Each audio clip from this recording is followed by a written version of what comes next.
पुण्यात केंद्रीय मंत्री मुरलीधर मोहोळ यांच्या उपस्थितीत 300 नवनियुक्त उमेदवारांना नियुक्तीपत्र देण्यात आली.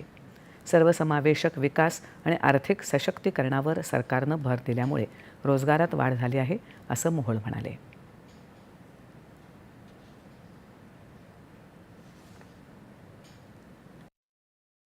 हा कार्यक्रम संपन्न झाला. त्याच्यामध्ये 61,000 युवकांना आज नियुक्तीपत्र देण्यात आली. हा एक मोठा मला असं वाटतं की उपलब्धी आहे देशातील तरुणांसाठी.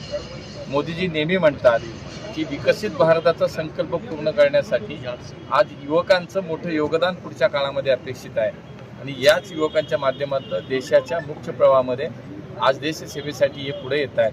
त्यामुळे आजचं नियुक्तीपत्र हे नियुक्तीपत्र न समजता हे संकल्पित विकसित भारताचा संकल्प पूर्ण करण्यासाठीचं एक संकल्पपत्र आहे असं माननीय मोदीजींनी म्हटलंय.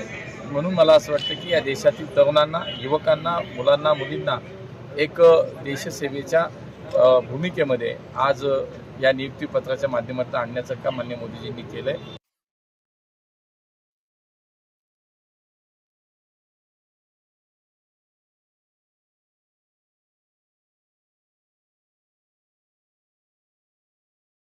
माझं SSCGD मध्ये CRPFला सिलेक्शन झालेलं आहे आणि 2-3 वर्ष झाले मी प्रिपरेशन करते 12वी पासून.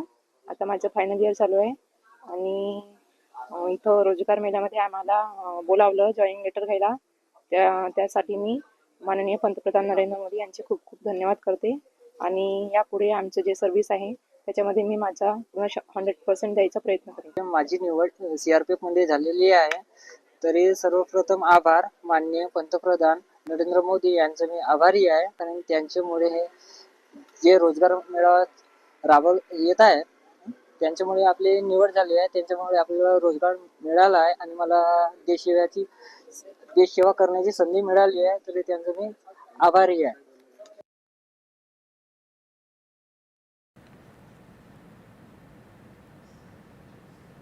आता आपण